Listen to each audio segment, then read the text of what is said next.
Hello and welcome to Ideas with Diana, a special edition on this January 6th, 2022. I wasn't planning to do a special edition because I was trying to avoid the news for concerns that the news would be one-sided with liberal viewpoints and not with conservative and independent viewpoints.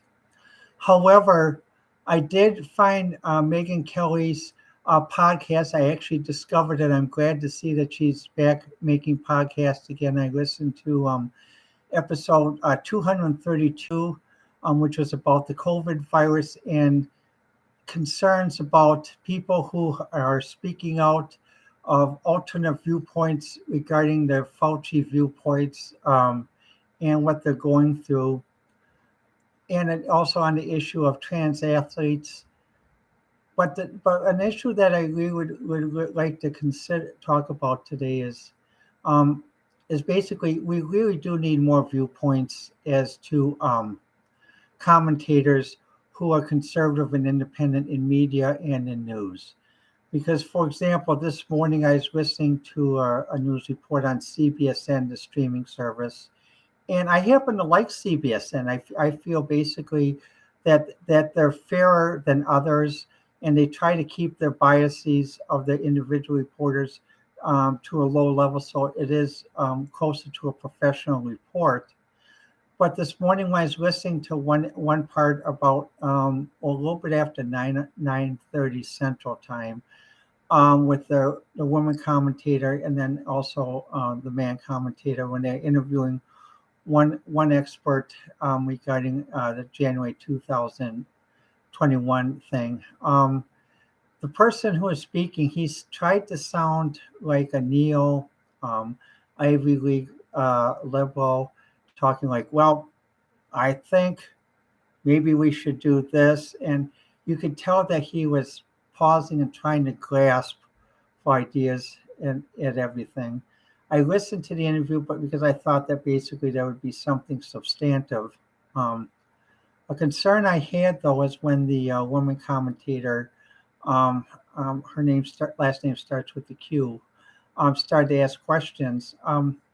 It was simply this: he was very dismissive. It's like, well, these people are basically. I was like, well, when she tried to ask about what he meant by a certain term, he said, well, this term is meant by such and such.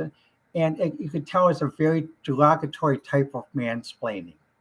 Now, with the male person there, he was on his good behavior. Well, it just goes like this. It's such and such. But with the women commentator, he is talking to like the way a frustrated professor would talk with a student who he feels is not really comprehending by going, well, you should have known that your assignment was due last week. And so when I watched that, and then even considering this, being patient to listen through, um, again, it was one-sided. It's basically there was no analysis as to what do people who are everyday conservatives and independents think about what happened on January 21st. So let's use this as a segue to go into some of my thoughts about this. Well, regarding January 21st, 2021, from a conservative and independent point of view, um, yes, there was a group of people. There are different terms used for this: insurrection, other things, that did illegally break into the Capitol. Okay, now that begs the question. Now, were these people egged on that day, or were they actually egged on prior to that day? And some conservatives and independents think that actually they were egged on prior to that day. And part of the reasons why is because, well, prior to the November 4th election, there were many different types of chat rooms and basically social media apps that are available, like Parler, and some other apps that had conservative and independent. people that would chat there.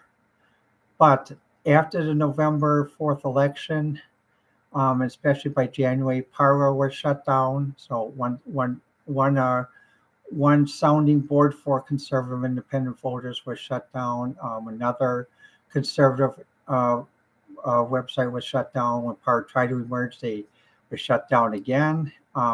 So basically, and then people, when they were conservative independent, tried to speak on Twitter. Some of them were censored. Some of them lost their accounts. Some of them, and some of the things why some lost accounts. For those of us who grew up during the 80s and started using the net in the 80s throughout the 90s, when we used to have the old basically Gopher chat rooms and Bitnet news groups, those wouldn't have, what was said wouldn't have been needed to take someone off the account. It would have just been basically have them reread the FAQ just to make sure that, and explain to them what they need to just try to express in a better way, so it's not considered basically such that they end the account. But nowadays, the problem I see is basically if you're a conservative or an independent, it is a minefield, because basically, even though people say, well, we have more freedom than we do now. Actually, you don't, because, for example, I have friends who are professors.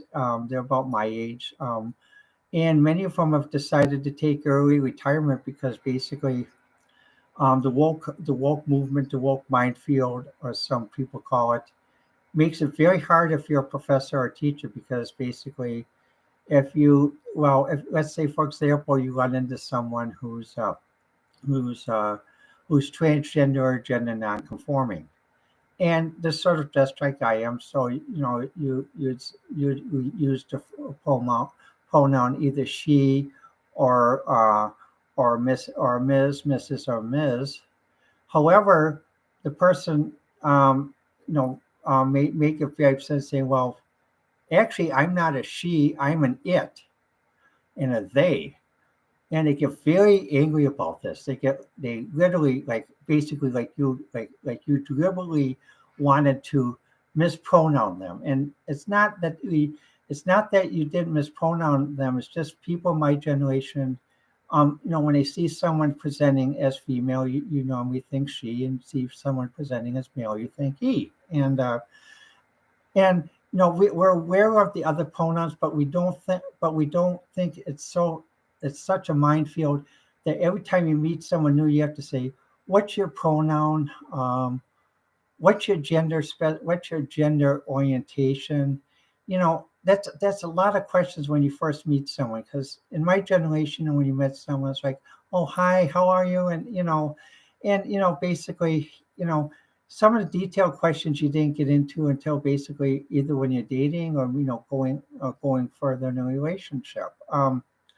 And even many people who are trans, when they date, when they first meet someone, basically it's like, well, do you like me for me and such and such, and then after a while dating, then when they trust the person, they say, well, before we go any further in relationship, I wanted to let you know that that they're either trans, they were either a woman born as a man, or a man born as a woman. And the reason why they do this, because basically they want to be completely open in a relationship. They don't want the person to be flabbergasted or basically sort of have dirty tricks played. Say, well, oh, do you know you're dating someone who used to be a man? And so that's why many of us basically at a certain point will. And we understand that if someone doesn't want to continue a relationship, we understand, because basically, it can be difficult for some people, and we try to be sensitive and empathetic to other people's needs. Now, this leads into the thing about what I say about talk groups and social media. If you don't allow people a sounding board, like to get out the feelings, like through typing in social media, and then just letting it let it be like a sounding board. Let them type to get it out of the system, and then if you want to read it, you read it, but just don't respond to it. Just because they're just doing it to get out frustration. But what happens in the new web? Well, I'm gonna call it the web 4.0, because Web 2.0 started in 2000, and Web 3.0 started with social media, and I'm going to call Web 4.0 the woke web. Basically, everything on the woke web nowadays is criticized, typed. There's no such thing as letting off steam, and I really wonder sometimes, where is an area where you can let off steam? Because like in the old news groups in the 90s, like BitNet and news groups, GopherNet, and many people, there are certain groups that news groups have steps, so you could just type something, even if the transgender group, just let off steam, so that basically you feel better. No, it's like some people, when they go to some churches have a special room where you can pray or you can yell or something else, or just get something off your chest, and then when you come out, it's like, oh, good. God, I got this off my chest. Now I don't have to think about it. I'm not going to have an upset stomach. I'm not going to have an ulcer. But now in this woke web, everything, there's no venting. There's no venting that's not unmonitored or uncritically evaluated or challengeable.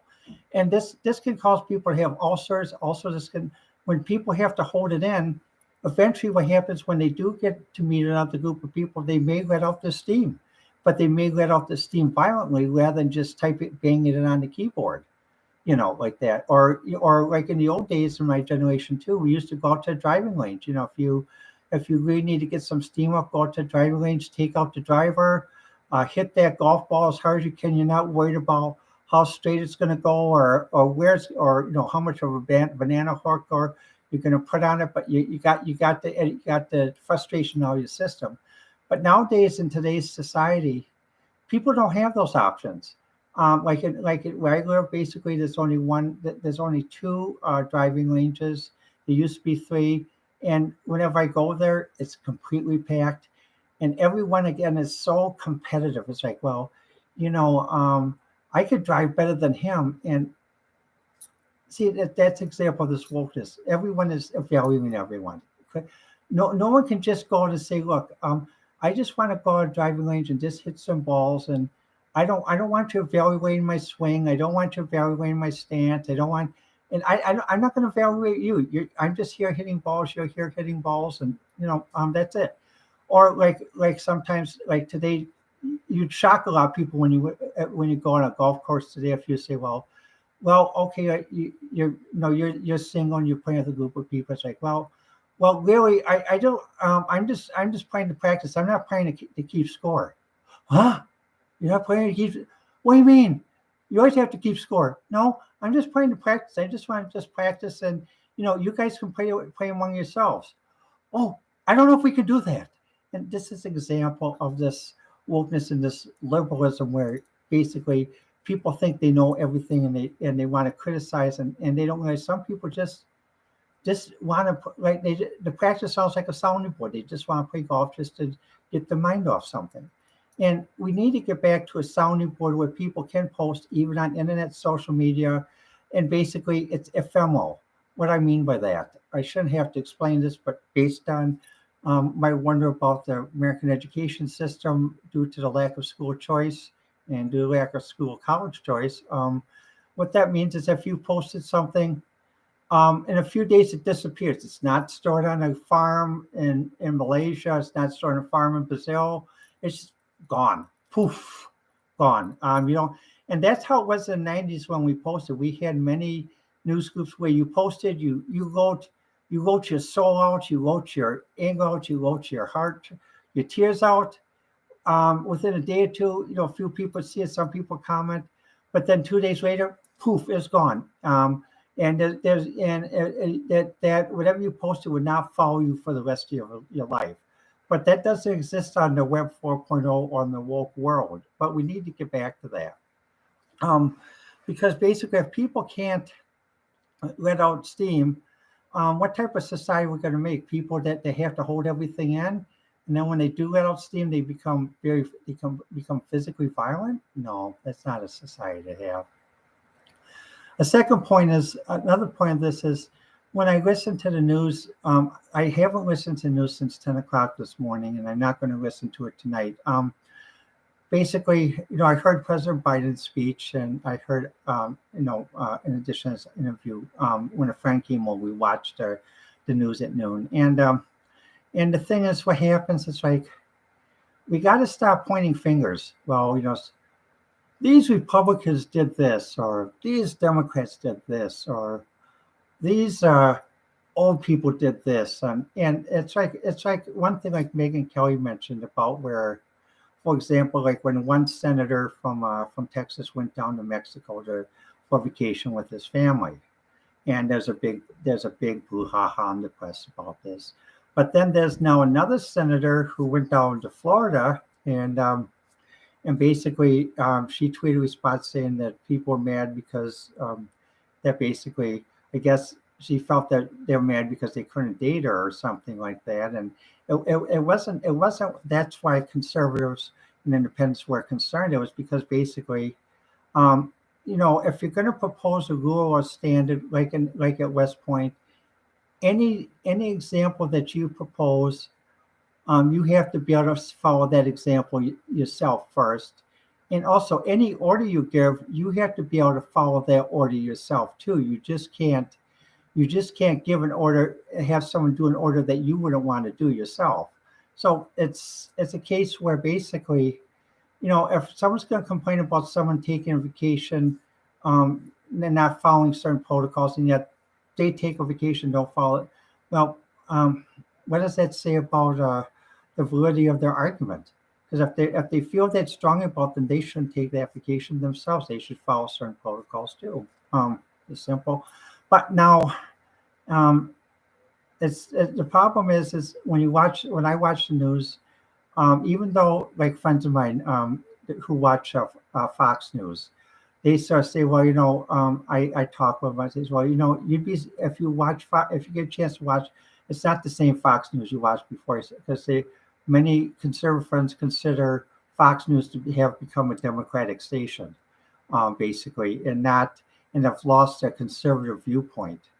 Now, why do I keep harping about a conservative viewpoint? Because basically, when you solve a problem, one group does not have all the knowledge, is not all seeing, all knowing, and because what happens, that's the definition of groupthink.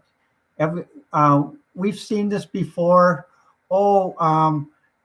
We've seen everything. We experienced everything. So you have nothing to worry about us with our group. And that's what some people don't like about when they run into some people who are from New York and obnoxious, because they'll say, "Oh, we've seen everything before. We've run into everything before. So you people in the Midwest don't have to worry about anything. We'll take care of it." And it's like we say in the Midwest, well, we had farmers and we had early settlers that said the same thing, and luckily the neighbors were patient and helped them out through the winter, because they would have not made it through the winter with that type of arrogance and obnoxiousness, because they would have been caught with their pants down and without enough food or heat.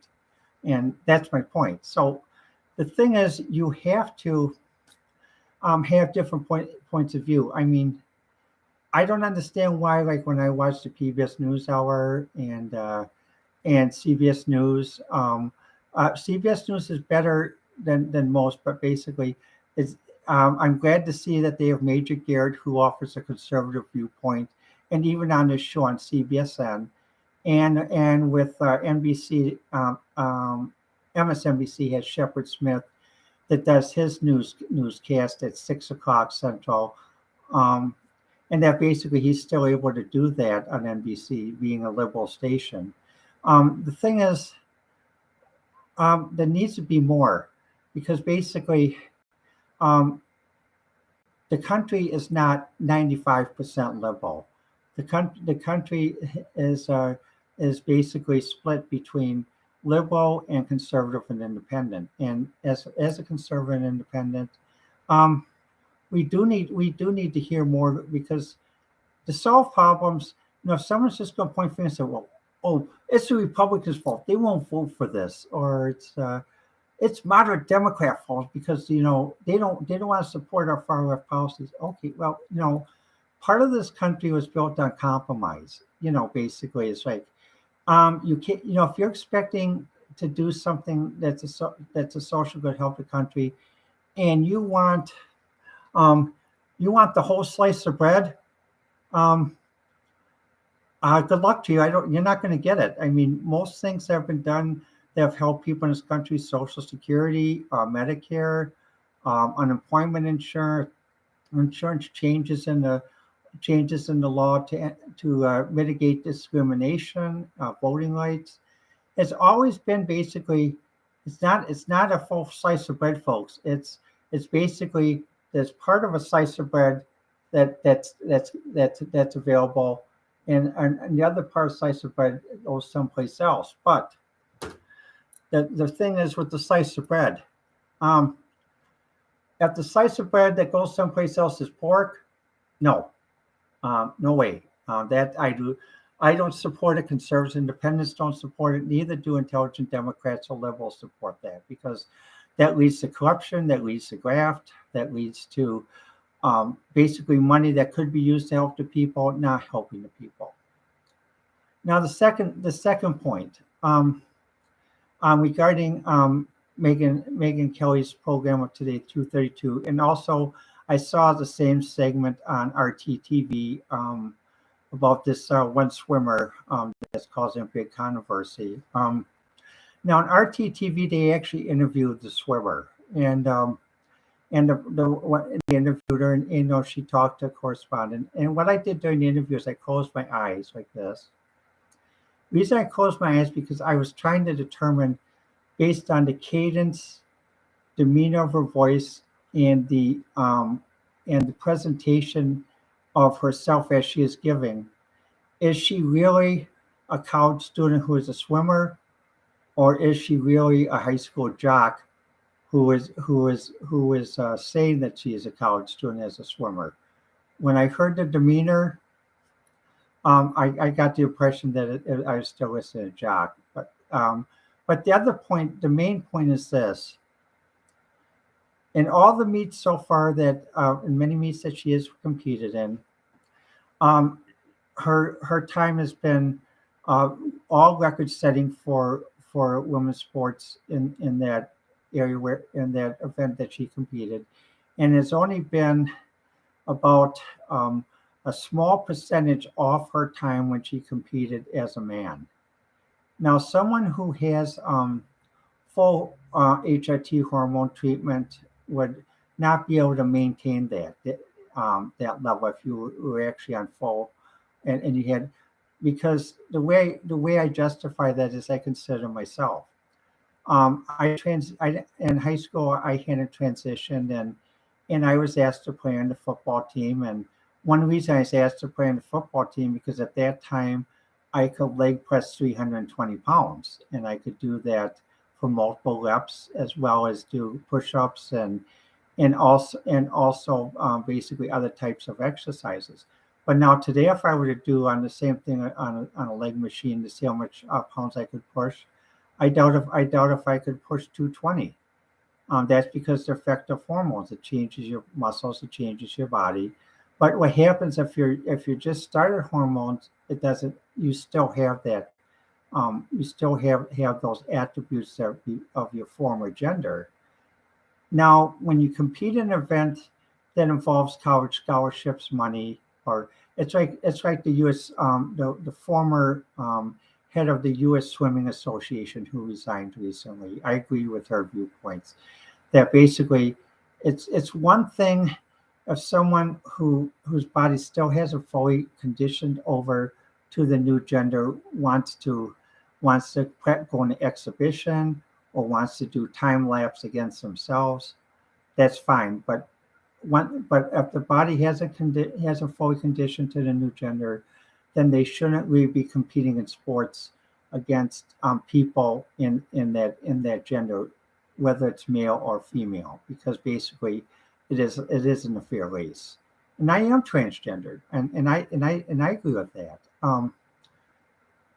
What I do think, though, is what this brings up to is, some people who may not remember history was in the 70s, East Germany, which when Germany was divided, wanted so desperately to win medals in the Olympics. They had men and young and teenage girls who they gave hormones to transition them to the opposite to female gender. And eventually what happened was they denied that they were doing that, and that's when the Olympic Committee had to go and they had to do what's called a squamous test. Take a skin cell and you look at the DNA and see if basically if there's an X or Y chromosome or XX chromosome in the skin cell, and and that was related to, again, unfair competition or even considered sports doping. So what's to be done regarding to so that Title IX can be maintained so that women basically who may encounter someone who hasn't fully transitioned yet are not denied a scholarship, are not made to feel basically burnt out because they're competing against sort of a superwoman who hasn't really fully transitioned yet. Well, on the Megyn Kelly show, the discussion was each college would have to add 3.5 sports. Okay, well, let's add 3.5 sports. However, here's the thing regarding scholarships. We don't subtract from the men, we don't subtract, we add extra scholarships for third class of transgender athletes. Then once those athletes' bodies have been physiologically tested that their muscle tone and their skill tone is comparable to their cohorts in their group, then they would be allowed to compete, basically. But again, this is going to have to mean um, that basically we're going to have to rethink how we do scholarships in sports, and also we're going to have to teach coaches because coaches, sometimes think, well, oh, I want to win, so I want a trans athlete so I can win. Now, um, if someone's a trans athlete because they say, well, I want to be a woman trans athlete because I want to win medals at the Olympics or win medals at the college level. That's why that is not the reason why many of us have transitioned. For example, like many times I ask people when they ask me when they're thinking of transition, I ask them three questions. First, um, when you transition, are you going to do you realize that when you transition male to female, you're going to have to live the role as a woman, good and bad? And they'll say, well, what does bad mean? Well, mansplaining, not being listened to, um, thinking that because you look beautiful, thinking that you're an airhead. Uh, Also, if you're in technology, thinking that you're a secretary rather than an IT developer. And for those in IT, or even any field, um, when you transition from a man to a woman, get ready to join the real world. Get ready to prepare for a salary drop of 30 to 40%, even in the United States. So if you're an IT guy making 100,000, you transition as a woman, be prepared to receive $60 for the same job you're doing and having to report to a man. And the other question is this. Um, Now, how do you want people to identify you and treat you? Do you want people to identify and treat you as a man or as a woman? Do you want people to identify you as Dan, or do you want people to identify you as Stephanie? Also, when this identification is done, are you willing to live with this identification 24 hours a day? It, this is not RuPaul's Drag Race. There's once you transition, there's no way you can say, well, I just want to be a woman so many hours a day, and then but I still want that M on my driver's license and that M privilege in society. Well, then you shouldn't transition. You're actually a cross dresser, and you should join RuPaul's Drag Race. And the third question is, um, are you prepared to be really tested as to who you are to yourself? Because when you transition, It's not all roses. It's not all like some famous TV series to make it like seem like, oh, this is great. You're gonna now we're gonna run into problems, and you're gonna run into a lot of them. You're gonna run into some friends of yours who are gonna say, well, I could be your friend as Dan, but as Stephanie, I can't be a friend because my other friends will shun me. So we can see each other maybe once in a while. Or another thing is, like many people who transition, if you have to transition by bus, meaning that you don't have a car and you had to take the bus. That's what I had to do in my early days. You could have someone come up to go like, well, do you mind if I ask you a question? Yeah, well, that's okay. Yeah. Do you read the Bible? Yeah. Well, in this section of Bible, it says men should not wear women's clothes. That's blasphemy. And what happens? Are you willing to go through that and tell the bus driver and call the bus company to file a complaint? Even with the threat that that person may retaliate against you, or basically his friends may retaliate against you, because that's what many of us face being a woman. Because if we have a guy that acts obnoxious and we complain, there is retaliation. Sometimes it's verbal, sometimes it's physical. So being a woman also means that when you transition, you also got to learn how to defend yourself, because basically, when people realize that you are male to female, sometimes you won't have people help you because they'll say, well, you're not real women, so you don't need our help. Or sometimes when you go in the bar, you'll hear guys snicker, say, well, she looks like a woman on the outside, but what she really look like on the inside. And and for why you're gonna have to take that. But the thing is, when I transitioned, um, like was mentioned on Megan Kelly discussion, inclusion is one thing that's needed in the workplace, voting, and quality of life. However, in sports, there has to be classes of competition because certain sports like swimming do not have a handicap system. Golf has a handicap system. So let's say someone who's a trans woman is playing against her girlfriend in a game of golf. Okay, so basically, what would happen? Okay, well, with enough rounds, the trans woman would have a certain handicap. It probably would be lower than a girlfriend's, or it might be the same. But the thing is, on the USGA system, you can equalize because there is a handicap. But on sports where there isn't a handicap system, like swimming, tennis has a sort of handicap system, but I'm not sure how universal it is. But they started to have that. But in running or other things where there isn't a handicap system, then you have to separate by class. So you got to have genetic male, trans man, trans woman, genetic female. And that also means scholarships too, because it's sports are supposed to encourage people to do the best, achieve the best in an equal competition. And when the competition is deemed unequal, many people burn out, many people leave the sport. Like, for example, some women that boycotted certain events because of this trans swim issue. I can understand and empathize with that because they trained a lot, and yet basically they're gonna, even with all the training, it's not enough. They always will finish second, and that's not a fair thing either. Like that though, because that means that person's a ringer. And even in any sport, when a team plays and they have a ringer, that's a dishonest game. Doesn't matter whether it's baseball, football, golf. Anytime someone brings in a ringer, that's a dishonest game. So the solution basically set up scholarships for trans women, trans men in certain sports that don't have a handicap. In other sports, use a handicap system.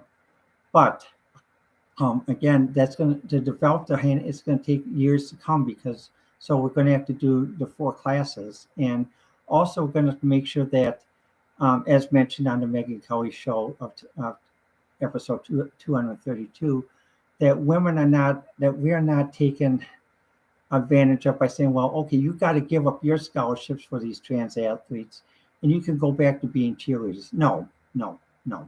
Title IX was fought for very hard. And what happens, um, women athletes should not have to sacrifice because we're still trying to figure out the transports issue and that as well and that. So now the last part. Um, January 6th, when I saw it on TV, in 2021, I just thought, oh my God, what is this? And I was wondering, but the other thing, what came to my mind too was that um, the 2020 election was so polarized, so hyper, super hyper, so um, finger pointing, so much passion play advertising. It makes you wonder if someone watched this passion play advertising too much that they wouldn't act it out. And with passion plays, even many churches who used to do passion plays like on Christmas and Easter, they eventually stopped because there's a reason why they stopped. Even though the passion plays, they get a lot of people coming to church that normally don't come in. Like it's like basically like having a big lock hunter. You have all the people that want to come in and see the passion play for Christmas and Easter, and what happens though, what some of the ministers and priests realized was simply, well, wait, these passion plays are making people act out in the wrong way because they're thinking that basically that they want to be the passion play themselves. They want to be basically the judge during execution as to how people should live their faith or live their life, and that's why the passion plays started to disappear because no one wants someone to be so aroused that they lose sense of their thinking, they lose sense of their judgment, they lose sense of how to treat and live in the society. No one wants that. And that's what happens when you have passion plays, passion advertising, or passion political advertising. Even when you have a political season, like for president, that's 3 years long, um, or Senate election season that's 3 years long. That counts as a passion play too. I mean, my personal opinion regarding, to stop all this hyper activity and hyper uncontrolled response to hyper mobism is, first thing, regarding the presidential season. No one can declare for president or register as president until 2 weeks before the first primary is held in the season, normally meaning Vermont. So they wouldn't be able to register for president until January of the year of the election. For Senate, the incumbent may not campaign until 6 months before the election for Senate and House. So that way, basically, work is done in Congress rather than campaigning. And this would also cut down on the passion and getting people so programmed or basically so much to peer different things that they lose the ability to think for themselves and have judgment. And third, 2 weeks before any national election or state election, all political advertising on TV, radio, internet is to cease. I'll say it again, 2 weeks before any state or national election, all political advertising on TV, radio, internet, or streaming is to cease, so that people can basically have a moment to contemplate and think what they're going to do. Well, let me know what you think. You can reach me on Twitter with the Twitter handle Ideas with Diana. So IDEASWITHDIANA. And I'd like to hear comments of what you think of the show, good and bad. And also, I'd like to hear from people from all points of view, because we solve things when we hear from all points of view. Well, thank you again for listening and watching. And I'm planning to have a restart the shows every 2 weeks. Thanks again.